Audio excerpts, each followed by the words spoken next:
Sports. इसका पहला topic देख लेते हैं हम, talent identification and talent development, यानी कि हमें टैलेंट को आइडेंटिफाई कैसे करना है।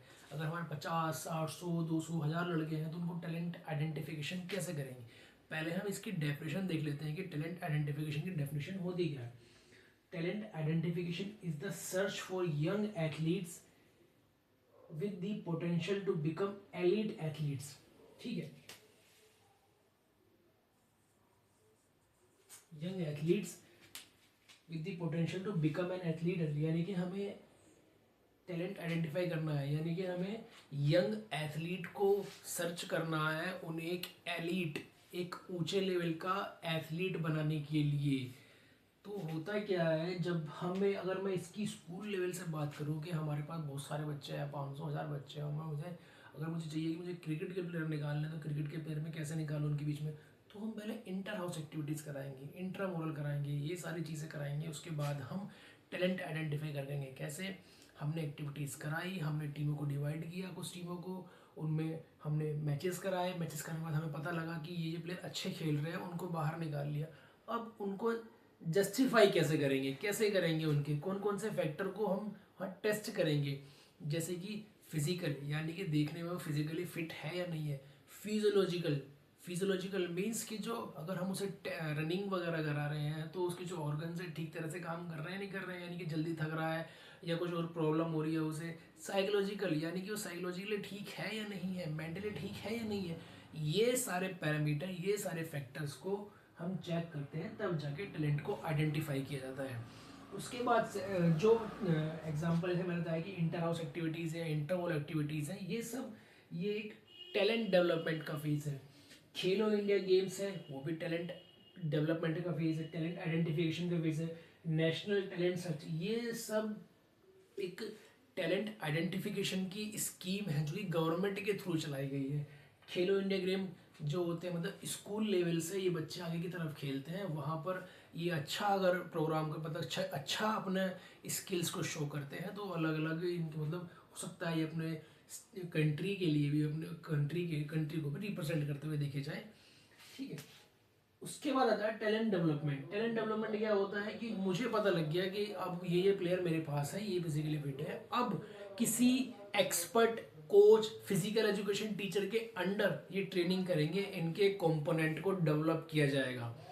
स्ट्रेंथ, एंड्योरेंस, जिससे भी रिलेटेड आपका गेम है, मान लीजिए लॉन्ग डिस्टेंस एथलीट है, लॉन्ग डिस्टेंस एथलीट है तो उसे एंड्योरेंस की ट्रेनिंग करानी है।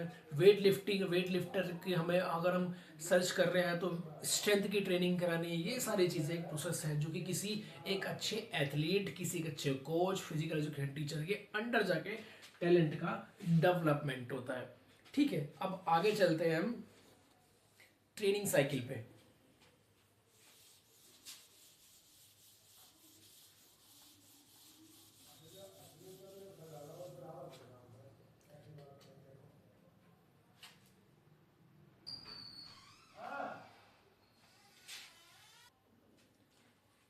ट्रेनिंग साइकिल,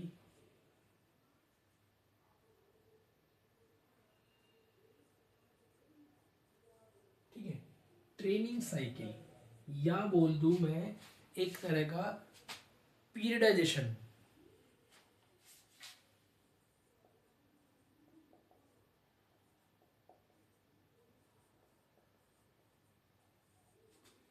ठीक है, पीरियडाइजेशन। अब डिफरेंस क्या है, देखिए, एक पीरियडाइजेशन क्या होता है, पीरियडाइजेशन क्या होता है, एक एथलीट का वो लाइफ पीरियड होता है, मतलब वो ट्रेनिंग पीरियड होता है जिसमें वो अपने बेसिक से लेके, उसमें अपनी बेसिक चीज़ों को पूरा करता है, मतलब कि अपने बेसिक कंपोनेंट्स होंगे उनको डेवलप करेगा, कंपटीशन लड़ेगा, कंपटीशन लड़ने के बाद में एक टाइम पीरियड आता है रिकवरी की नीड पड़ेगी, वहाँ वो रिकवरी करेगा। इस पूरे प्रोग्राम को बोलते हैं हम पीरियडाइजेशन।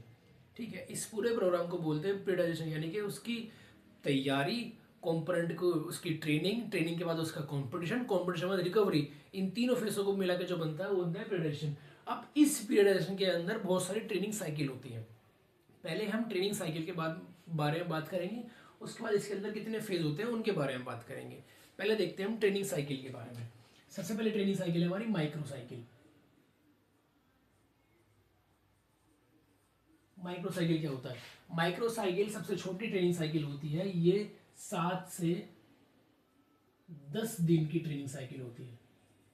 यानी कि अगर हमारे पास 7 से 10 दिन है तो 7 से 10 दिन की ट्रेनिंग साइकिल होगी। लास्ट के कुछ दिनों में ये इस ट्रेनिंग साइकिल का यूज़ होता है। बस इतना याद रखें कि ये एक तरह की ट्रेनिंग साइकिल है।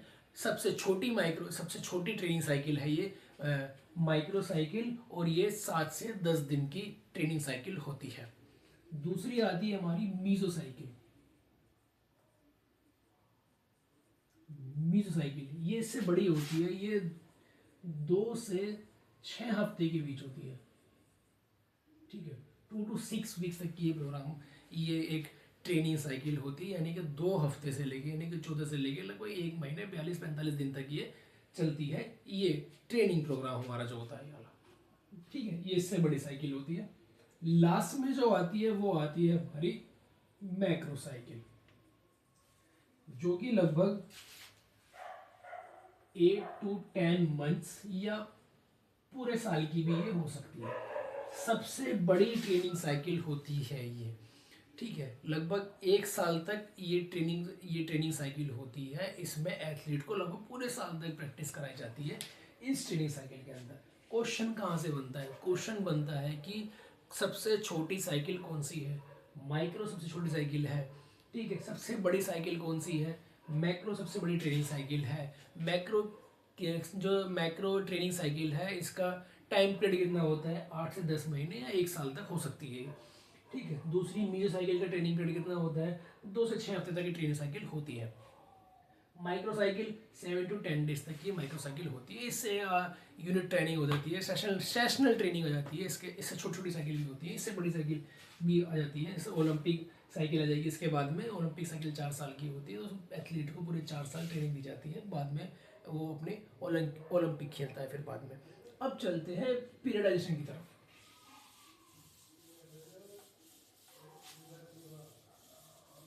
अब पीरियडाइजेशन के अंदर 3 फेज होते हैं।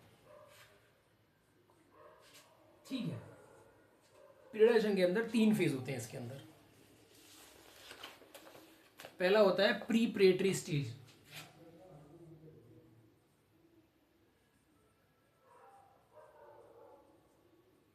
पहली होती है प्रीपरेटरी स्टेज। अब प्रीपरेटरी स्टेज में क्या होता है? प्रीपरेटरी स्टेज के अंदर एथलीट के बेसिक कंपोनेंट्स को, यानी कि उसके जो फिजिकल फिटनेस के कंपोनेंट्स हैं उनको डेवलप किया जाता है। उसके जो फिटनेस कंपोनेंट्स होंगे, यानी कि फिटनेस कंपोनेंट्स को डेवलप करेंगे। अब फिटनेस कौन कौन से कंपोनेंट्स होंगे? Strength, endurance, flexibility, agility, reaction time, coordination, इन सब चीज़ों के ऊपर काम करेंगे। ठीक है, प्रिपरेटरी फेज के अंदर, यानी कि उसमें क्या होगा? उसका जो वॉल्यूम होगा ज़्यादा होगा, इंटेंसिटी लो होगी। ठीक है, वर्कलोड ज़्यादा होगा उसके पास में। ठीक है, लोड ज़्यादा होगा, वॉल्यूम यानी कि वॉल्यूम ज़्यादा होगा, काम करने का जो बहुत सारा होगा, लेकिन वर्किंग जो होगा स्लो करना है। यानी स्लो किस लिए है? क्योंकि वहाँ उसके हम कंपोनेंट्स को डेवलप कर रहे हैं, उसके हम उसे अच्छी ट्रेनिंग दे रहे हैं। प्रिपरेटरी फेज इसलिए बोलते हैं, वहाँ पर उसके बेसिक कंपोनेंट को हम डेवलप करेंगे। यहाँ पर वॉल्यूम जो होगा वो हाई होगा, इंटेंसिटी लो होगी। Intensity means rate of doing work. ठीक है, यानी कि आप कितनी तेजी से काम कर रहे हैं। ठीक है, जैसे मैं कहूँ कि 5 किलोमीटर दौड़ना है, 5 किलोमीटर दौड़ना है, लेकिन 1 मिनट में दौड़ना है, तो पॉसिबल है? नहीं पॉसिबल है ये। तो इंटेंसिटी, क्योंकि वहाँ पे इंटेंसिटी हाई हो रही है। ठीक है, अगर मैं कहूँ आपको 5 किलोमीटर दौड़ना है, लेकिन 1 घंटे में दौड़ना है आपको 5 किलोमीटर, अब वो क्या होगा? वॉल्यूम हाई है लेकिन इंटेंसिटी लो है, ये काम ठीक है।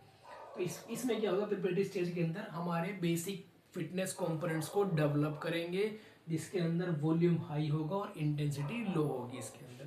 दूसरा जो हमारा पीरियड आता है वो होता है पीरियड। कंपटीशन स्टेज क्या होती है? इसके अंदर एथलीट छोटे छोटे अपने कंपटीशन खेलता है। यानी कि अगर किसी प्लेयर को ओलंपिक की प्रिपरेशन कर रहा है, तो ओलंपिक से पहले वो कुछ छोटे छोटे टूर्नामेंट खेलेगा अपनी तैयारी को बढ़ाने के लिए। फिर लास्ट में जाके अपने कंपटीशन पीरियड को बड़ा, मतलब कंपटीशन पीरियड कहाँ खत्म होगा? जब जो उसका मेन मोटिव है, जिस कंपटीशन पीरियड के लिए वो तैयारी कर रहा है, वहाँ पे जाके उसका कंपटीशन पीरियड खत्म हो जाएगा। यानी कि at the end of competition period वो एथलीट अपने कंपटीशन खेलेगा लास्ट में, अगर वो ओलंपिक की प्रिपरेशन कर रहा है, यानी कि ओलंपिक खेलने के बाद में, ओलंपिक के बाद में उसका जो कंपटीशन पीरियड है वो खत्म हो जाएगा। ठीक है, ये होता है हमारा कंपटीशन पीरियड। इसमें छोटे छोटे कंपोनेंट्स के छोटे छोटे कंपटीशन खेलेगा एथलीट, और लास्ट में जब ये खत्म कब होगा, अपना कंपटीशन मेन कंपटीशन खेलने के बाद में खत्म हो जाएगा। तीसरा आता है, अब आता है हमारा ट्रांजिशन पीरियड या रिकवरी पीरियड। ट्रांजिशन पीरियड में क्या होता है, जब एक एथलीट अपना कंपटीशन को खत्म कर लेता है तो उसकी रिकवरी पीरियड बोलते हैं जिसे हम। इसमें वो अपनी रिकवरी करता है, यानी कि रेस्ट करेगा इस पीरियड के अंदर। वो यहाँ पे उसका रेस्ट होगा। रेस्ट भी कौन सा होगा, active rest. Active rest means कि इस पीरियड में आगे वो एक्टिव रेस्ट करेगा। एक्टिव रेस्ट मीन्स कि वो बिल्कुल मतलब इस तरह का रेस्ट नहीं कि उसने अपनी ट्रेनिंग छोड़ दी, ट्रेनिंग करेगा, लेकिन जो ट्रेनिंग का जो शेड्यूल होगा, ट्रेनिंग का जो वॉल्यूम होगा वो थोड़ा लाइट होगा, यानी कि हल्की फुल्की ट्रेनिंग वो करता रहेगा, प्रॉपर तरीके का रेस्ट इसमें नहीं होगा। इसे हम पैसिव रेस्ट बोलते हैं। पैसिव रेस्ट की ट्रेनिंग बिल्कुल छोड़ दी, केवल रेस्ट कर रहा है, नहीं, ऐसा नहीं होगा। एक्टिव रेस्ट होगा। एक्टिव रेस्ट कैसा होता है, जिसमें हल्की फुल्की ट्रेनिंग वो करता रहेगा ताकि वो उसकी पर्टिकुलर गेम से टच रहे, ठीक है, और जो बेसिक कंपोनेंट्स है वो भी डेवलप रहे। तो ट्रांजिशन पीरियड, अगर क्वेश्चन ये आता है कि what is the other name of transition period, recovery is the other name of transition period. ठीक है, ये याद रखना। अब चलते हैं नेक्स्ट टॉपिक की तरफ। ठीक है, अब चलते हैं नेक्स्ट टॉपिक हमारा स्ट्रेंथ। व्हाट इज स्ट्रेंथ, ये इंपॉर्टेंट टॉपिक है एग्जाम के पॉइंट ऑफ व्यू से। स्ट्रेंथ क्या होता है, strength ability of muscles to act any resistance और ओवरकम रेजिस्टेंस, यानी कि हमारी मसल्स की वो कैपेसिटी होती है जो किसी रेजिस्टेंस के अगेंस्ट या किसी ओवरकम रेजिस्टेंस के अगेंस्ट वर्क करती है। अब स्ट्रेंथ दो तरह की होती है, डायनामिक स्ट्रेंथ और स्टैटिक स्ट्रेंथ। ठीक है, स्टैटिक स्ट्रेंथ क्या होती है, वो स्ट्रेंथ जिसमें कोई मूवमेंट नहीं होता, इसे हम आइसोमेट्रिक भी बोलते हैं। इसे हम आइसोमेट्रिक भी बोलते हैं। ठीक है, इस स्ट्रेंथ को हम आइसोमेट्रिक भी बोलते हैं। अब डायनामिक स्ट्रेंथ जो है वो तीन तरह की होती है। पहली होती है हमारी मैक्सिमम स्ट्रेंथ,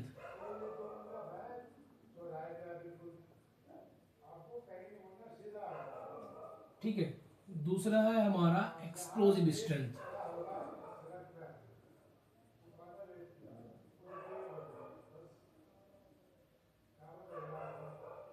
तीसरा है हमारा muscular endurance, sorry strength endurance.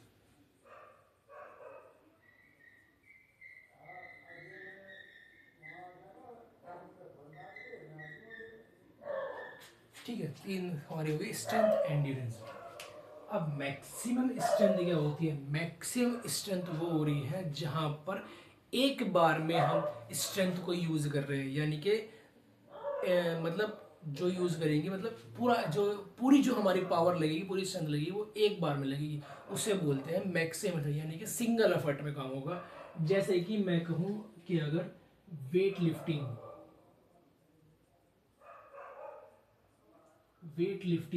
या मैं ये कहूं शॉर्ट पुट, ठीक है। वेट लिफ्टिंग कैसे और शॉर्ट पुट कैसे। वेट लिफ्टिंग मीन्स कि जब एथलीट रोड को उठाता है तो एक झटका मारता है, उसके बाद फिर एक झटका मारता है, ऐसे सिंगल एफर्ट में काम कर रहा है वो एक, ऐसा नहीं कि मतलब फिर से ऐसे बार बार ऐसे झटका ले रहा है, नहीं, सिंगल एफर्ट में काम हो रहा है। और जहाँ सिंगल एफर्ट में काम हो रहा हो वो हमारी मैक्सिमम स्ट्रेंथ काम कर रही है। जैसे कि शॉर्ट पुट में क्या है, ये यहाँ से ये सिंगल एफर्ट में काम हो गया, ठीक है, यहाँ से फेंका और ये सिंगल एफर्ट में पूरी पावर, एक साथ पूरी पावर लग रही है जहाँ पे, वो हमारा मैक्सिमम स्ट्रेंथ होती है। दूसरी होती है हमारी एक्सप्लोसिव स्ट्रेंथ क्या होती है, जहां पर स्ट्रेंथ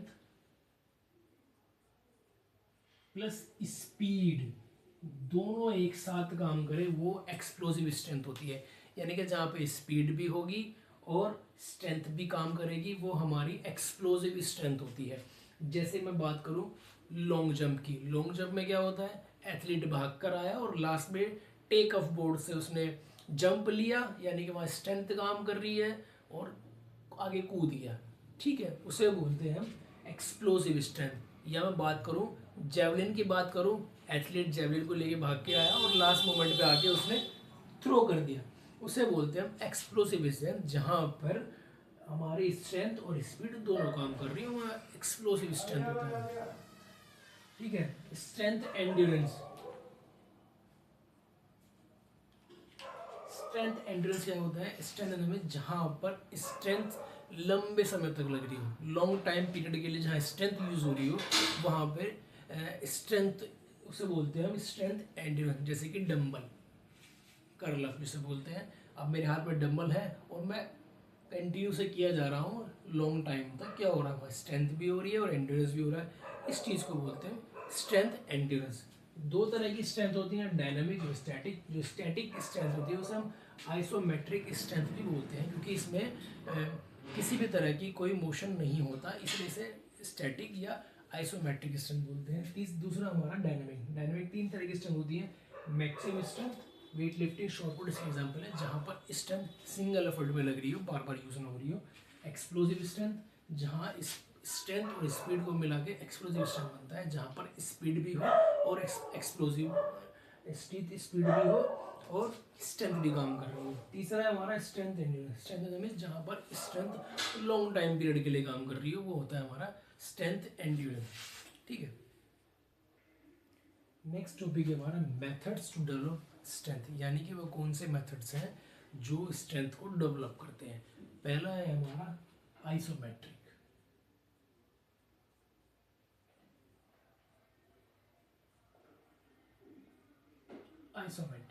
अब आइसोमेट्रिक में क्या होता है? इसे इसे स्टैटिक स्ट्रेंथ बोलते हैं आइसोमेट्रिक को। इसमें मसल्स की पावर यूज तो हो रही है लेकिन मोशन नहीं होता उसके अंदर, यानी कि मसल्स टोन, मतलब मसल्स के अंदर मसल्स टोन रहेंगी लेकिन हम उन्हें मतलब जो मोशन है उसे देख नहीं पाएंगे। ठीक है, जैसे कि अगर मैं वॉल को पुश कर रहा हूँ, पावर तो मैं लगा रहा हूँ बट क्या हो रहा है, हम जो मोशन होना चाहिए मसल्स के अंदर वो मोशन हो नहीं रहा है। लेकिन क्या मसल्स टोन, मसल्स के अंदर स्ट्रेंथ है, स्ट्रेंथ काम कर रही है। इसे बोलते हैं आइसोमेट्रिक एक्सरसाइज। आइसोमेट्रिक एक्सरसाइज बोलते हैं जहाँ पर स्ट्रेंथ काम करेगी बट हम उसे देख नहीं पाएंगे उसे, क्योंकि वो मोशन नहीं कर रही है, वहाँ मोशन नहीं हो रहा है मसल्स के अंदर। दूसरा है हमारा आइसोटोनिक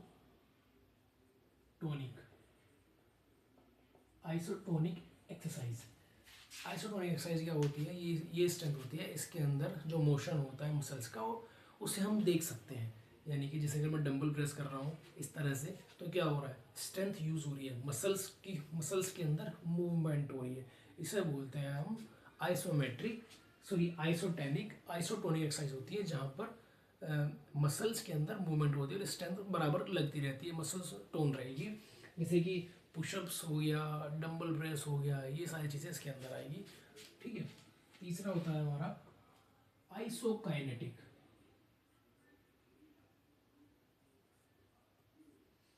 आइसोकाइनेटिक एक्सरसाइज वो होती है जहाँ पर चीज़ें फ्रीक्वेंटली फ्रीक्वेंटली हो रही हैं, बार बार एक ही तरह से हो रही हैं, जहाँ मतलब और मशीन के थ्रू हो रही हैं, जहाँ पर जो मसल्स जो है छोटी बड़ी नहीं हो रही है, मतलब छोटी बड़ी होंगी बट एक सीक्वेंस में काम करेंगी वहाँ पे मसल्स। ठीक है, और मशीन के थ्रू काम होगा।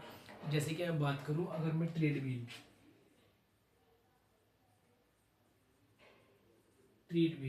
ट्रेडमिल पे क्या होगा? एक्सरसाइज कर रहे हैं हम, ठीक है, रनिंग कर रहे हैं, लगातार रनिंग कर रहे हैं और एक फ्रीक्वेंटली यूज़ कर रहे हैं, एक ही एंगल काम कर रहा है वहाँ पे। ठीक है, बार बार ऐसा कुछ नहीं कि एक लेग हमारी छोटी हो रही है, एक लेग को हम लंबा रख रहे हैं, एक लेग को छोटा रख रहे हैं, नहीं, ऐसा कुछ नहीं है। आइसोमेट्रिक एक्सरसाइज कौन सी होती है?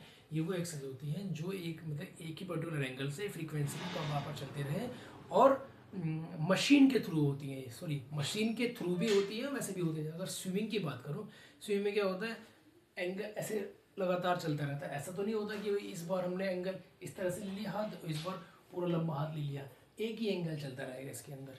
तो स्विमिंग भी आइसोकाइनेटिक का एक एग्जांपल है और इसके अंदर पर्टिकुलर एंगल से और एक पर्टिकुलर फ्रीक्वेंसी से एक्सरसाइज होती चली जाएंगी।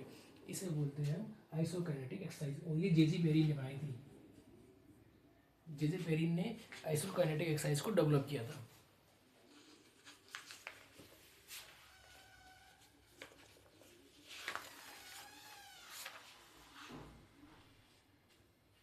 जेजे पेरिन ने आइसोकिनेटिक एक्सरसाइज, जे पेरीन ने आइसोकिनेटिक एक्सरसाइज को डेवलप किया था। इस चीज़ को याद रखना, हो सकता है कि 1-2 मार्क्स के अंदर आ जाएगी। अब चलते हैं नेक्स्ट हम एंड्योरेंस के ऊपर। अब देखते हैं हम एंड्योरेंस। एंड्योरेंस क्या होता है? Endurance is the means, endurance means to able to continue activity for a long duration without any condition of fitting, यानी कि थकान की कंडीशन में भी किसी काम को करते रहना, किसी एक्टिविटी करते रहना, वो एंड्योरेंस होता है। अब एंड्योरेंस भी हमारे 2 तरह के होते हैं, एक नेचर ऑफ एक्टिविटी और एक होता है ड्यूरेशन ऑफ एक्टिविटी। ठीक है, अब देखते हैं पहले नेचर ऑफ एक्टिविटी। सबसे पहला हमारा बेसिक एंड्योरेंस। बेसिक एंड्योरेंस क्या होता है कि जब एक एथलीट नॉर्मल पेस से लॉन्ग टाइम तक रनिंग करता रहे, रनिंग एक्टिविटी करता रहे अप टू 30 मिनट तक, मतलब 30 मिनट से ऊपर 30 मिनट तक अगर रनिंग कर रहा है तो वो उसका बेसिक एंड्योरेंस आएगा। यानी कि लॉन्ग पीरियड तक एक ही वे में कंटिन्यूटी अगर वो एक्सरसाइज कर रहा है, एक्टिविटी कर रहा है, तो वो जो एंड्योरेंस होगा उसका वो बेसिक एंड्योरेंस के अंदर काउंट होगा। दूसरा आता है हमारा जनरल एंड्योरेंस। जनरल एंड्योरेंस में क्या होता है कि इसमें ये जनरल एंड्योरेंस में क्या होगा, इसमें ये शॉर्ट भी हो सकता है और लॉन्ग भी हो सकता है। यानी कि 30 मिनट से पहले पहले के जो एंड्योरेंस होंगे वो जनरल एंड्योरेंस के अंदर काम होंगे। जो ये एक्टिविटी एरोबिक और अनएरोबिक ये एक्टिविटी एरोबिक और अनएरोबिक दोनों हो सकती है। Aerobic means aerobic means in the condition, मतलब with the oxygen, with the presence of oxygen, यानी कि ऑक्सीजन की प्रेजेंस में, यानी कि लॉन्ग टर्म हो सकती है। और अनएरोबिक मीन्स कि विदाउट ऑक्सीजन, यानी कि शॉर्ट टर्म हो सकती है ये। यानी कि ये जो एक्टिविटी होंगी वो जनरल एंड्योरेंस में लॉन्ग टर्म भी सकती है, शॉर्ट टर्म भी सकती है। ठीक है, इसमें आपकी पेस कम भी सकती है, आपकी पेस ज़्यादा भी सकती है।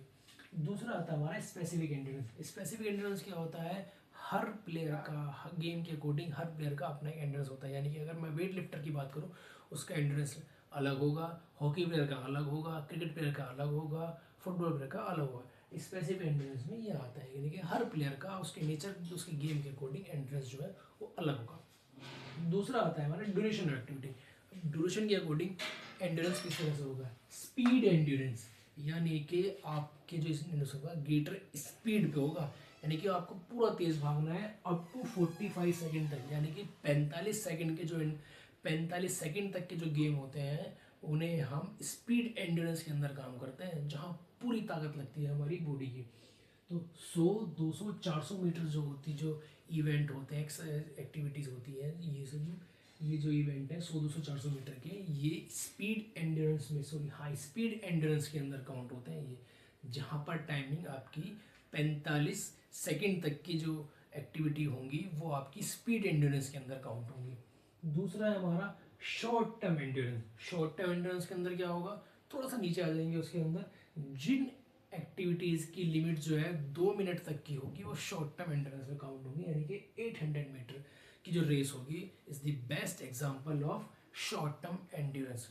फिर आता है हमारा mid term endurance. Mid term endurance में क्या होगा, अप टू 2 to 11 मिनट, यानी कि 2 से 11 मिनट के जो इवेंट होते हैं, एक्टिविटीज़ होती हैं, उसके अंदर मिड टर्म एंड्योरेंस काम होता है, एंड्योरेंस काउंट होता है। इसका बेस्ट एग्जांपल है 1500 मीटर की रेस। तीसरा है हमारा लॉन्ग टर्म एंड्योरेंस, यानी कि जब आपका टाइम 11 मिनट से ऊपर चला जाए, यानी 11 मिनट से ऊपर तक की जो एक्सरसाइज है, 30 मिनट 1 घंटे का टाइम लग रहा है उसमें, वो हमारा लॉन्ग टर्म एंड्योरेंस का कहा, लॉन्ग टर्म एंड्योरेंस होगा। इसके एग्जांपल है मैराथन, जो कि 42 किलोमीटर की होती है। ठीक है, उसे बोलते हैं मैराथन, क्रॉस कंट्री, ये भी लॉन्ग एंड्योरेंस के अंदर काउंट होंगी। तो नेचर के अकॉर्डिंग 3 एंड्योरेंस है, बेसिक, जनरल और specific endurance. Duration of activity, strength, speed endurance, short term, mid term और लॉन्ग टर्म एंड्योरेंस। इस चीज़ को याद रखिएगा, इस पर भूलना नहीं है, कंफ्यूज नहीं होना है। अब आगे चलते हैं कि एंड्योरेंस को डेवलप करने के कौन कौन से मेथड है। अब चलते हैं मेथड्स टू डेवलप एंड्योरेंस, यानी कि वो कौन कौन से मेथड है जो एंड्योरेंस को डेवलप करते हैं। पहला मेथड है continuous training method. Continuous training method कि एक एथलीट एक पेस से लगातार दौड़ता रहेगा, रनिंग करता रहेगा, इसे बोलते हैं हम कंटिन्यूस ट्रेनिंग मेथड। और इस ट्रेनिंग मेथड में जो उसकी हार्ट बीट होगी वो 140 से 160 जा सकती है। इसे बोलते हैं हम कंटिन्यूस ट्रेनिंग मेथड, यानी कि एक एथलीट एक पेस से लगातार भागता रहेगा, उसकी स्पीड चाहे स्लो हो चाहे फास्ट हो, लेकिन जो रेगुलरिटी होगी, यानी कि जो कंटिन्यूसली भागता रहेगा, रनिंग करता रहेगा, इसे बोलते हैं हम कंटिन्यूस ट्रेनिंग मेथड। जैसे कि हमारी जो मैराथन रेसेस हो गई, हमारी क्रॉस कंट्रीज हो गई, उसके अंदर पेस स्लो हो सकती है, फास्ट हो सकती है, लेकिन जो है कंटिन्यूसली वो रनिंग करता रहेगा, इसे बोलते हैं हम कंटिन्यूस ट्रेनिंग मेथड। दूसरा आता है हमारा interval training method. Interval training method में क्या होता है, ये सबसे बेस्ट मेथड हो जाता है एंड्योरेंस को डेवलप करने का। इसमें क्या होता है, वर्कआउट रेस्ट, वर्कआउट रेस्ट। अब वर्कआउट रेस्ट का सीक्वेंस कैसे चलता है ये मैं आपको बता देता हूँ कि अगर कोई एथलीट है, उसे 100 मीटर की प्रिपरेशन करनी है, 200 मीटर की, 400 मीटर की प्रिपरेशन करनी है, तो क्या होगा, अगर 100 मीटर प्रिपरेशन करनी है तो क्या होगा, पहले वो बहुत तेज बिल्कुल फास्ट भागेगा, 150 मीटर 150 मीटर पूरे फास्ट भागेगा। जब उसके 150 मीटर फास्ट हो जाएंगे, बहुत तेज हो जाएंगे, कंप्लीट हो जाएंगे, उसके बाद वो 100 मीटर तक, फिर 100 मीटर 80 मीटर वो स्लो जॉगिंग करेगा। जब 100 मीटर कंप्लीट हो जाएंगे जॉगिंग करते हुए, उसके बाद फिर से वो तेज़ भागेगा, पूरा पूरा तेज़ भागेगा, ठीक है। और फिर जब वो उसकी 150 मीटर कंप्लीट हो जाएंगे, फिर उसके बाद 100 मीटर दौड़ वो रनिंग जॉगिंग शुरू कर देगा। यानी कि पहले पूरा तेज़ भागना है, उसके बाद में फिर जब जिस 150 मीटर 200 मीटर से कंप्लीट हो जाए, उसके बाद फिर अपनी पेस को स्लो कर देना है, ठीक है। उसके बाद फिर फास्ट हो जाना है, फिर पेस को स्लो कर देना है। इसीलिए बोलते हैं पहले वर्कआउट होगा, फिर रेस्ट करेगा। रेस्ट कब करेगा, जब वो जॉगिंग कर रहा है, उस जॉगिंग वाली कंडीशन में, उस जॉगिंग वाले डिस्टेंस के अंदर वो रेस्ट ले रहा है, एक्टिव रेस्ट ले रहा है, ठीक है। वर्कआउट करेगा फिर रेस्ट करेगा, ठीक है। इस इंटरवल ट्रेनिंग मेथड के अंदर जो रेस्ट होता है वो इनकम्प्लीट रेस्ट होता है, या इनकम्प्लीट रिकवरी बोलते हैं इसे। बेस्ट मेथड है एंड्योरेंस को डेवलप करने का। 100 मीटर की प्रिपरेशन कर रहा है तो 150 मीटर पहले फास्ट दौड़ेगा, उसके बाद थोड़ा सा वो अपनी डिस्टेंस, अपनी जो पेस है उसको स्लो कर लेगा, जॉगिंग करना शुरू कर देगा, उसके बाद थोड़ा टाइम बाद फिर एकदम से फास्ट हो जाएगा। रुकेगा नहीं, रुकना नहीं है इसके अंदर, बस चाहे आप वो कीजिए, नो प्रॉब्लम, लेकिन क्या होगा, बैठना नहीं है, ठीक है, इसके अंदर, क्योंकि इसके अंदर जो रेस्ट होता है वो एक्टिव होता है, आपको कंटिन्यूसली उस काम को करते रहना है। तीसरा आता है हमारा फार्टलेग ट्रेनिंग मेथड। ये इंटरवल ट्रेनिंग मेथड और कॉन्टिन्यूस ट्रेनिंग मेथड का ये मिक्सअप होता है। अब इसमें क्या होता है, ये पहले से प्रिपेयर होते हैं कि मुझे 1 घंटा रनिंग करनी है, मुझे 2 घंटा रनिंग करनी है, मुझे आधा घंटा रनिंग करनी है, ठीक है। ये भी वेल प्रिपेयर होता है कि मुझे 10 राउंड लगाने हैं, मुझे 20 राउंड लगाने हैं। ये वेल प्रिपेयर नहीं होती, यानी कि पहले प्री डिटरमाइन नहीं होती कि मुझे इतना भागना है। बस एथलीट को, मतलब एथलीट ने रनिंग शुरू कर दी, उसके बाद वो रनिंग करता रहता है, मतलब ग्रास फील्ड से निकलना शुरू करेगा, जंगलों से भागेगा, पहाड़ों पे भागेगा, रिवर से भागेगा, रोड पे भागेगा, पक्की रोड पे, नदियों से निकलेगा और कीचड़ वगैरह में जाएगा। इस चीज़ को बोलते हैं फार्टलेग training method.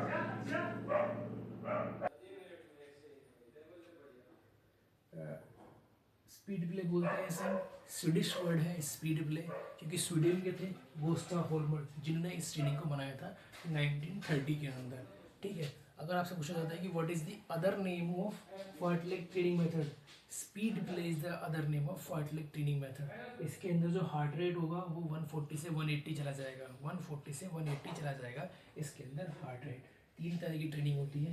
Continuous training method होता है, इसमें एक ही पेस से पेस ऊपर नीचे हो सकती है, लेकिन लगातार आपको भागते रहना होता है, और ये डिपेंड करता है एथलीट के ऊपर। अगर एथलीट जो वेल प्रिपेयर्ड एथलीट है वो अपनी पेस को फास्ट भी रख सकता है, कंटिन्यूसली फास्ट रख सकता है। दूसरा आता है हमारा interval training method. Interval training method के अंदर क्या होता है, हमें इसमें रुकना नहीं होता। मतलब अगर ऐसे किसी प्लेयर को 200 मीटर की ट्रेनिंग करनी है तो क्या करेगा, वो पहले 250 मीटर फास्ट भागेगा, उसके बाद 100 मीटर जॉगिंग करेगा, वॉकिंग करेगा, उसके बाद फिर से तेज़ भागेगा, फिर जॉगिंग करेगा, वॉकिंग करेगा, फिर तेज़ भागेगा। तो ये क्या होता है, वर्कआउट रेस्ट, ये सीक्वेंस इसके अंदर चलता रहता है। इसके अंदर हार्ट रेट जो है 180 तक जा सकती है, और जब वो जॉगिंग यानी कि रिकवरी पीरियड में आएगा तो वो 120 से 140 तक वो वहाँ पे आ जाएगी, नॉर्मल हो जाएगी। लास्ट मेथड है हमारा फार्टलेग मेथड। फार्टलेग मेथड में क्या होता है, इसे स्पीड प्ले बोलते हैं, इसे गोस्टॉर्मो ने बनाया था 1930 के अंदर, ठीक है। और ये मतलब पहले से प्री डिटरमाइन नहीं होती।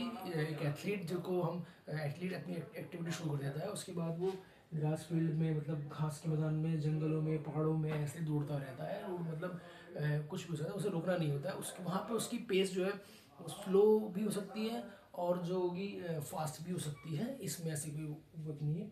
हार्ट रेट जो होगा 140 से 180 होगा। तो ये प्रोग्राम थे हमारे मेथड्स डेवलप करने के एंड्योरेंस को। अब चलते हैं आगे हम।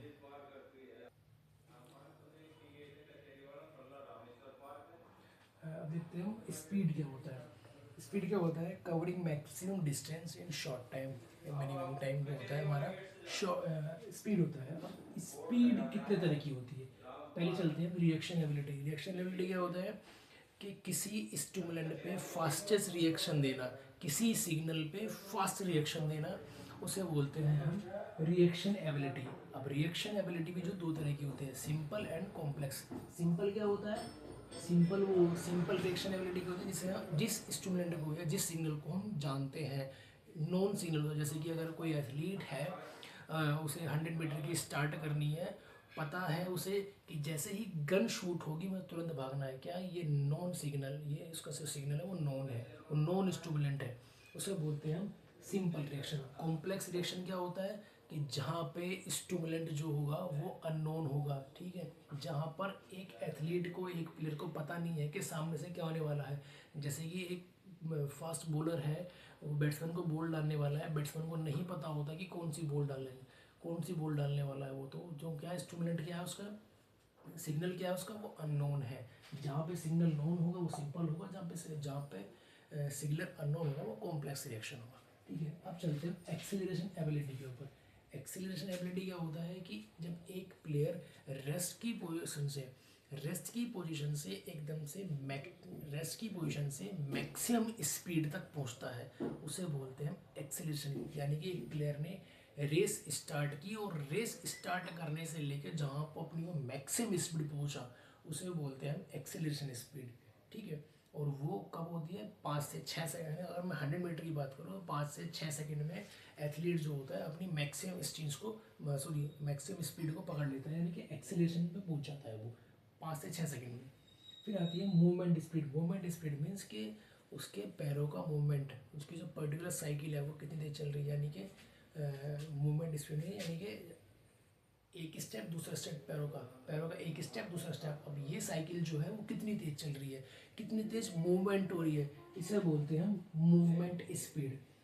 फोर्थ है हमारा locomotor ability. Locomotor ability means कि एक प्लेयर को मतलब कब तक वो अपनी जो मैक्सिमम स्पीड है उसे बना के रखता है, मैक्सिमम स्पीड को मैक्सिमम डिस्टेंस तक बना के रखता है। यानी कि अगर मैं 100 मीटर की बात करूँ, जो उसने अपनी मैक्सिमम स्पीड है वो मैक्सिमम स्पीड को लास्ट तक, रेस फिनिश होने तक बना के रखना, उसे बोलते हैं लोकोमोटर एबिलिटी। और लास्ट में आता है speed endurance. Speed endurance means कि अपनी स्पीड को मैक्सिमम टाइम तक बना के रखना। देखिए इन दोनों में फ़र्क है, इन दोनों में फ़र्क है। मैक्स स्पीड एंड्योरेंस में, या एंड्योरेंस आ गया यानी कि थोड़ा सा स्पीड जो होगी वो मतलब स्लो हो जाएगी, लेकिन क्या होगा, स्पीड जो होगी वो स्लो हो जाएगी लेकिन वो लॉन्ग टर्म में चली जाएगी। यहाँ पे स्पीड जो होगी वो फास्ट होगी और जल्द से जल्द खत्म होगी, ठीक है। ये होता है हमारा स्पीड की जो इस टाइप ऑफ स्पीड है। अब देखते हैं हम methods to develop speed. Methods to develop speed, इसमें आता है एक्सेलरेशन स्पीड। एक्सेलरेशन स्पीड में इसमें प्लेयर जो है वो अपने आप को एक्सेलेट करेगा, यानी कि रेस्ट से लेके मैक्सिमम स्पीड दौड़ेगा, उसके बाद फिर रुक जाएगा, ठीक है। यानी कि इसमें अपने आप को तेज़ दौड़ने की प्रैक्टिस करेगा वो एथलीट जो है। इसके अंदर एक्सेलरेशन स्पीड में क्या होता है कि maximum speed from stationary position, यानी कि स्टार्टिंग से लेके मैक्सिमम स्पीड पकड़ेगा और पकड़ने पर लगातार उसमें भागता रहेगा और थोड़ी देर बाद जाके वो रुक जाएगा। इसे बोलते हैं हम एक्सीलरेशन स्पीड, यानी कि स्टेशनरी पोजीशन से मैक्सिमम स्पीड को डेवलप करना। पेस रन क्या होता है? पेस रन मीन्स कि एक एक्यूरेसी से लगातार भागते रहना, पेस रन, ठीक है, एक ही एक्यूरेसी से लगातार भागते रहना। अब ये 100, 200, 400, 800 मीटर के लिए हो सकती है, ठीक है, उसे बोलते हैं पेस रन। पेस में क्या होता है, स्पीड जो होगी वो कांस्टेंट रहेगी, कांस्टेंट स्पीड से लगातार भागते रहना, ठीक है, इसे बोलते हैं पेस रन। लॉन्ग डिस्टेंस की बात नहीं होगी इसके अंदर, हम स्पीड को डेवलप कर रहे हैं तो वो एक ही कांस्टेंट स्पीड से भागते रहेगा। जैसे कि 400 मीटर की रेस होगी, 800 मीटर की रेस होगी, तो वो सबसे बेस्ट एग्जांपल है इसके लिए, पेस रन के लिए। अब चलते हैं फ्लेक्सिबिलिटी की तरफ। अब देखते हैं हम फ्लेक्सिबिलिटी के बारे में पढ़ते हैं। Flexibility range of motion of joint, maximum range of, यानी कि आपका जो जॉइंट है वो जितना कितना मैक्सिमम रेंज तक जा सकता है उसे बोलते हैं हम फ्लेक्सिबिलिटी। अब फ्लेक्सिबिलिटी होती कितनी तरह की है? फ्लेक्सिबिलिटी दो तरह की होती है, पैसिव एंड एक्टिव। पैसिव क्या होता है? With the help of external support, कि जब हम स्ट्रेचिंग कर रहे होते हैं किसी एक्सटर्नल सपोर्ट से की वजह से, यानी कि कोई पार्टनर हो या कोई बैंड वगैरह हो, किसकी हेल्प से अगर हम स्ट्रेचिंग कर रहे हैं उसे बोलते हैं पैसिव फ्लेक्सिबिलिटी। दूसरा होता है एक्टिव एक्टिव फ्लेक्सिबिलिटी। एक्टिव क्या होता है? विदाउट एक्सटर्नल सपोर्ट, इसमें किसी एक्सटर्नल सपोर्ट की नीड नहीं होती, खुद ही स्ट्रेचिंग करते हैं हम, इसे बोलते हैं हम एक्टिव। एक्टिव भी दो तरह की होती है, static and dynamic. Static means के खड़े, मतलब बैठ के या खड़े होके, हम बैठ के या खड़े होकर हम स्ट्रेचिंग कर रहे हैं तो उसे बोलते हैं एक्टिव फ्लेक्सिबिलिटी। डायनामिक मीन्स यानी कि मतलब कि अगर हम चलते चलते स्ट्रेचिंग कर रहे हैं उसे बोलते हैं हम डायनामिक फ्लेक्सिबिलिटी। और स्टैटिक फ्लेक्सिबिलिटी डायनामिक फ्लेक्सिबिलिटी से अच्छी होती है। अब मेथड्स कौन कौन से हैं जो फ्लेक्सिबिलिटी को इम्प्रूव करते हैं?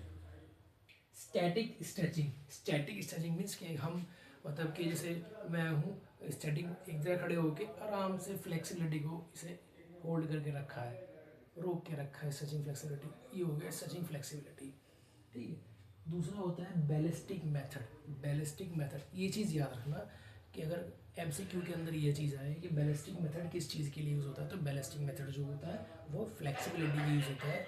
ठीक है। बैलिस्टिक मेथड में क्या होता है, स्ट्रेचिंग जो होगी वो एक रिदमिक वे में होगी। ठीक है। रिदमिक वे में जो फ्लेक्स स्ट्रेचिंग होगी रिदमिक वे में होगी, यानी कि अगर मैं बाउंस कर रहा हूँ, बाउंस करते हुए से स्ट्रेचिंग कर रहा हूँ तो ये बैलिस्टिक मेथड के अंदर आएगा। दूसरा होता है हमारा तीसरा है हमारा PNF मेथड, प्रोप्रिसेप्टिव न्यूरोमस्कुलर फैसिलिटेशन। एक मॉडर्न टेक्निक है फ्लेक्सिबिलिटी को इम्प्रूव करने की, इसकी शॉर्ट फॉर्म है PNF मेथड। इसमें क्या होता है, ये होती है with the help of partner. इसमें क्या होता है कि जब स्ट्रेचिंग कराते हैं हम उसको, तो जैसे मैं उसके पैरों की स्ट्रेचिंग करा रहा हूँ तो पैर को एक शोल्डर पर रखा, थोड़ा सा मतलब प्रेशर देंगे, वो भी प्रेशर लगाएगा बाहर की तरफ, हम अंदर की तरफ प्रेशर लगाएंगे। ठीक है। तो उससे क्या होगा, मैक्सिमम फ्लेक्सिबिलिटी बढ़ती है। इससे आधुनिक है और बेस्ट, मतलब मॉडर्न है और बेस्ट टेक्निक है फ्लेक्सिबिलिटी को इम्प्रूव करने की, प्रोप्रिसेप्टिव न्यूरोमस्कुलर फैसिलिटेशन, यानी कि PNF मेथड। अब चलते हैं आगे। अब देखते हैं हम कोऑर्डिनेटिव एबिलिटी। कोऑर्डिनेटिव एबिलिटी में जहाँ हमारा माइंड, हमारी बॉडी एक साथ काम करके किसी स्किल को परफॉर्म करते हैं उसे बोलते हैं हम कोऑर्डिनेटिव एबिलिटी। कोऑर्डिनेटिव एबिलिटी 8 तरह की होती है। अब देख लेते हैं, पहले देखते हैं कपलिंग एबिलिटी। कपलिंग एबिलिटी में जिस स्किल के अंदर हमारे कपल में, मतलब हमारे आई हैंड, आई फीट, ठीक है, इस तरह से बॉडी काम कर रहे हो उसे बोलते हैं हम कपलिंग एबिलिटी। जैसे कि वॉलीबॉल में स्मैश मारना, हमारा आईज पहले देखी बॉल को और फिर जाके उसमें स्मैश मारा, तो आई हैंड कोऑर्डिनेशन हो गया उसमें। तो यहाँ पे ऐसी ऐसी फीट आई कोऑर्डिनेशन हो गया, फुटबॉल के अंदर यूज़ होता है। तो ये होता है हमारा जहाँ कपल में काम चल रहा हो। ठीक है। फिर आता है हमारा ओरिएंटेशन एबिलिटी। ओरिएंटेशन एबिलिटी में जहाँ पर हम टाइम के अकॉर्डिंग सिचुएशनली अपनी बॉडी को एडजस्ट कर लें। ठीक है। जहाँ पर हम टाइम रहते हुए सिचुएशनली अपनी बॉडी को उस सिचुएशन के अकॉर्डिंग कंट्रोल कर लें, उसे बोलते हैं हम ओरिएंटेशन एबिलिटी। जैसे कि फुटबॉल में एक प्लेयर ने दूसरे प्लेयर को पास किया, पास करते प्लेयर भाग के जा रहा है, भागने के बाद उसने आपको एडजस्ट कर लिया, एडजस्ट करने के बाद में उसने आपको बॉल को रिटर्न कर लिया, मतलब बॉल को रिसीव कर लिया, उसे बोलते हैं हम ओरिएंटेशन एबिलिटी। जहाँ पे एक प्लेयर ने सिचुएशन के अकॉर्डिंग अपने आप को उस सिचुएशन के अकॉर्डिंग अपने आप को वहाँ पे लेके आ गया। ठीक है। प्रेजेंस कर लिया अपने आप को। ठीक है। फिर आता है balance ability. Balance ability means कि जहाँ पर बैलेंस का काम हो रहा हो वहाँ बैलेंस एबिलिटी आएगी। जैसे कि जिम्नास्टिक के अंदर बहुत सारे इवेंट होते हैं जहाँ पर बैलेंस का काम ज़्यादा होता है।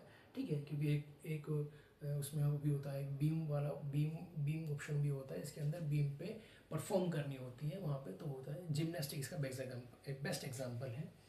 फिर है ना reaction ability. Reaction ability means कि किसी सिग्नल पे बहुत जल्दी रिएक्शन देना, उसे बोलते हैं रिएक्शन एबिलिटी। दो तरह की होती है, सिंपल एंड कॉम्प्लेक्स। सिंपल वो जो जिसका स्टिमुलेंट या सिग्नल नोन हो, कॉम्प्लेक्स वो जिसका स्टिमुलेंट या सिग्नल जो है अननोन होता है। Rhythmic ability. Rhythmic ability means कि जहाँ पर एक्टिविटीज़ जो हो रही है रिदम में हो रही है, ठीक है, रिदम में हो रही है, जैसे कि डांसिंग जो हो गई, ठीक है, डांसिंग क्या हो रहा है, वो एक्टिविटी बिल्कुल रिदम में हो रही है, इसे बोलते हैं रिदम एक्टिविटी।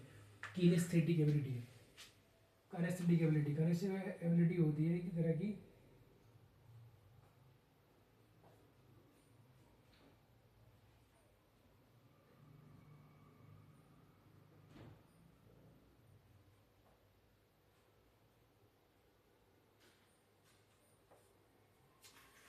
काइनेस्टिक एबिलिटी क्या होती है, काइनेस्टिक एबिलिटी के अंदर सेम ये भी ऐसी होती है ओरिएंटेशन एबिलिटी के अंदर, इसमें भी इसमें मोशन में एबिलिटी होती है, यानी कि अगर जैसे बैडमिंटन खेल रहे हैं हम, वॉलीबॉल खेल रहे हैं हम, स्मैश मार रहे हैं वॉलीबॉल के अंदर, टेनिस के अंदर स्मैश मार रहे हैं, स्विमिंग कर रहे हैं, तो वो सारी चीज़ें इसके अंदर काइनेस्थेटिक के अंदर आ जाएगी। फिर आता है डिफरेंशिएशन एबिलिटी। डिफरेंशिएशन एबिलिटी क्या होगा, जिसके अंदर हाई एक्यूरेसी, एक वर्ड होगा हाई एक्यूरेसी, ठीक है, विद इकोनॉमी, यानी कि परफॉर्म करना है हाई लेवल का, लेकिन एनर्जी क्या होगी, एनर्जी मिनिमम यूज़ होनी चाहिए उसके अंदर, तो वो कौन सी एबिलिटी होगी, आपकी डिफरेंशियल एबिलिटी होगी, ठीक है। जैसे कि जिम्नास्टिक या डांसिंग, हमें बहुत देर तक काम करना है, बहुत अच्छा काम करना है जिम्नास्टिक के अंदर, लेकिन क्या है, एनर्जी इकोनॉमिकली यूज़ होगी। एडेप्टेशन एबिलिटी, एडेप्टेशन मीन्स कि किसी कंडीशन में अपने आप को ढाल लेना, ठीक है, अगर आप क्रिकेट खेल रहे हैं, वॉलीबॉल खेल रहे हैं, तो वॉलीबॉल में जाके सिचुएशन को अपने आप ढाल लेना, उनके जैसे प्लेयर को मतलब प्लेइंग में आके उनके जैसे खेल लेना, खेलते जब आप उनके जैसा खेलने लग जाते हैं तो अडेप्टेशन एबिलिटी हो जाती है, इसकी एडेप्टेशन एबिलिटी होती है। 8 तरह की एबिलिटी है, coupling, orientation, balance, reaction, rhythm, kinaesthetic, differentiation और एडेप्टेशन। बट डिफरेंशिएशन में आपको ये याद रखना है, अगर ऑब्जेक्टिव अगर अंदर आती है तो ये high level of accuracy keyword है इसका, इसके अंदर इसे पकड़ने के लिए, डिफरेंशिएशन एबिलिटी को पकड़ने के लिए। अब चलते हैं जो हमारा लास्ट टॉपिक है, सर्किट ट्रेनिंग। सर्किट ट्रेनिंग की बात कर लेते हैं, लास्ट टॉपिक हमारा चैप्टर 10 का। सर्किट ट्रेनिंग क्या होता है, ये एक तरह की इसमें एक तरह का सर्किट बना दिया जाता है इस तरह से, ठीक है, और इसके अंदर 8 से 10 स्टेशन होते हैं, 10 से 11 12 भी हो सकते हैं, मैक्सिमम 12 तक होते हैं, 8 से 12 स्टेशन हो सकते हैं, ठीक है, 8 से 10 से 12 स्टेशन इसके अंदर होते हैं। हर स्टेशन पे अलग अलग एक्सरसाइज परफॉर्म होती है, ठीक है, हर स्टेशन पे अलग अलग एक्सरसाइज इसके अंदर परफॉर्म होती है। मान लीजिए यहाँ पे हमने कोई एक्सरसाइज परफॉर्म करी, ठीक है, फिर 10 सेकंड का ब्रेक मिला, 10 सेकंड के ब्रेक के बाद 10-20 सेकंड का ब्रेक मिला आपको, फिर यहाँ पे आए नेक्स्ट आपको फिर कोई एक्सरसाइज आपने परफॉर्म करी, ऐसे ही 8 से 10 इसके अंदर स्टेशन होते हैं, हर स्टेशन पे आपकी अलग अलग एक्सरसाइज परफॉर्म होती है। अब मेनली काम क्या होता है, ये किस चीज़ को डेवलप करती है, ये स्ट्रेंथ प्लस एंड्योरेंस को डेवलप करती है, प्राइमरी स्ट्रेंथ सेकेंडरी एंड्योरेंस मिलाने के, यानी कि स्ट्रेंथ और एंड्योरेंस को ये डेवलप करती है। दूसरा, कब कहाँ बनी थी, लीड्स यूनिवर्सिटी लंदन के अंदर 1953 में इसको तैयार किया गया था, बनाया गया था इसको R.E. मॉर्गन और G.T. एंडरसन के द्वारा, एंडरसन के थ्रू। R.E. मॉर्गन और G.T. एंडरसन ने इसे बनाया था लीड्स यूनिवर्सिटी में इन 1953 के अंदर से बनाया था। तीनों ही टॉप पॉइंट जो मोस्ट इंपॉर्टेंट है कि किस चीज़ को डेवलप करती है, स्ट्रेंथ और एंड्योरेंस को डेवलप करती है। कहाँ बनी थी, लीड्स यूनिवर्सिटी लंदन में बनी थी 1953 के अंदर। किसने बनाया था, R.E. मॉर्गन और G.T. एंडरसन ने इसको बनाया था। कितने स्टेशन होते हैं, 8 से 10 स्टेशन होते हैं, हर स्टेशन पे अलग अलग एक्सरसाइज होगी। जैसे कि मान लो स्ट्रेंथ हो रही है तो स्ट्रेंथ और एंड्योरेंस हो रहे थे, यानी कि इसमें मान लीजिए पहले से पे आपने जंपिंग रोप रख दिया, सेकंड पे आपने स्क्वाट रख दिए, थर्ड पे आपने जंपिंग जैक्स हो गए आपके, फोर्थ पे आपके पुशअप्स हो गए, उसके बाद आपने स्पॉट जॉगिंग शुरू कर दी। तो अलग अलग ऐसे ही 8 से 10 स्टेशन होंगे, हर स्टेशन पे अलग अलग एक्सरसाइज होगी, और ये स्ट्रेंथ और एंड्योरेंस को डेवलप कर रहे हैं, ठीक है।